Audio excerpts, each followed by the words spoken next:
Hello అండి. ఇడ్లీ పిండితో గుల్లగా సాఫ్ట్గా ఉండే పునుగులండి. చూస్తేనే తెలుస్తుంది కదండి, చాలా అంటే చాలా గుల్లగా ఉంటాయి. ఇడ్లీ పిండి కొంచెం పుల్లగా అయినట్లయితే ఈ విధంగా పునుగులు అనేవి ట్రై చేసి చూడండి. ముందుగా ఇడ్లీ పిండి అయితే తీసుకున్నాను.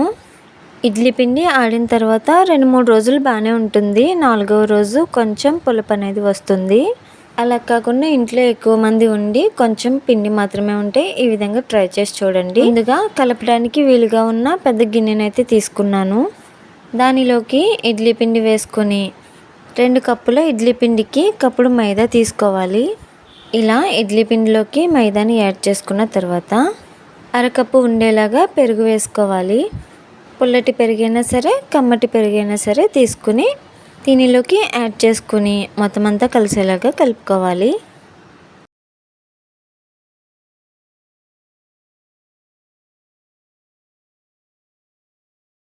ఇలా కలుపుకున్న పిండిని మూత పెట్టి ఫ్రిడ్జ్లో పెట్టేసుకున్నాను. ఈవినింగ్ టిఫిన్ అనుకోండి, మార్నింగ్ కలుపుకొని బయట పెట్టేసుకోవచ్చు.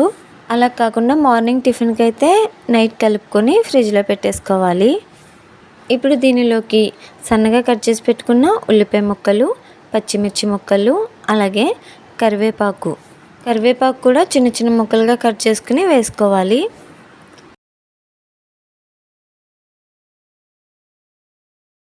ఇప్పుడు దీనిలోకి టీ స్పూను జీలకర్ర వేసి రుచికి సరిపడినంత సాల్ట్, అలాగే చిటికెడు బేకింగ్ సోడా వేసి బాగా కలుపుకోవాలి.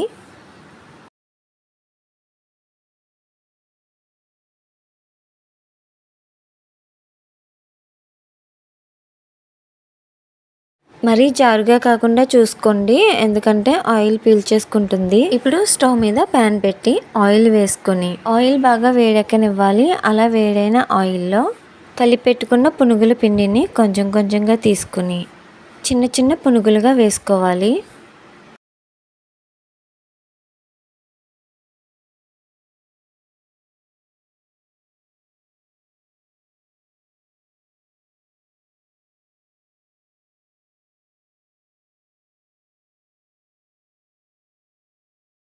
పునుగులు వేసిన వెంటనే కలపకుండా 1 నిమిషం ఆగిన తర్వాత ఇలా గరిటెతో కొంచెం ప్రెస్ చేయాలి. ఒక్కొక్కసారి అయితే వాటంతట అవే తేలిపోతాయండి. ఇవైతే కొంచెం ఇలా ప్రెస్ చేస్తేనే కానీ పైకి రాలేదన్నమాట. ఇలా 2 వైపులకి తిప్పుకుంటూ బాగా వేయించుకోవాలి. హైలో పెట్టకుండా సిమ్లో పెట్టి మాత్రమే ఈ ప్రాసెస్ చేసుకోవాలండి. హైలో పెట్టినట్లయితే లోపల అనేది పచ్చిదనం అలానే ఉండిపోతుంది. ఇలా వేయించుకున్న పునుగుల్ని ఒక టిష్యూ పేపర్ మీదకి కానీ న్యూస్ పేపర్ మీదకి కానీ తీసుకుంటే ఆయిల్ ఏమైనా ఉంటే పీల్చేసుకుంటుంది.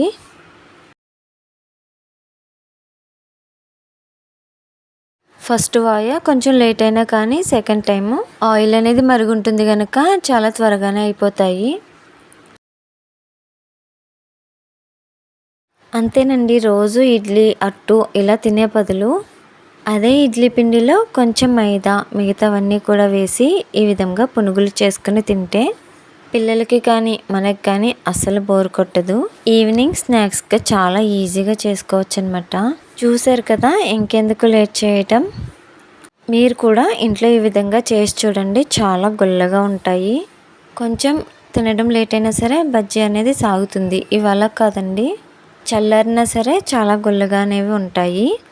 వీడియో నచ్చినట్లయితే లైక్ చేయడం మర్చిపోకండి. అలాగే సబ్స్క్రైబ్ చేసుకుని ఛానల్ని సపోర్ట్ చేసేయండి.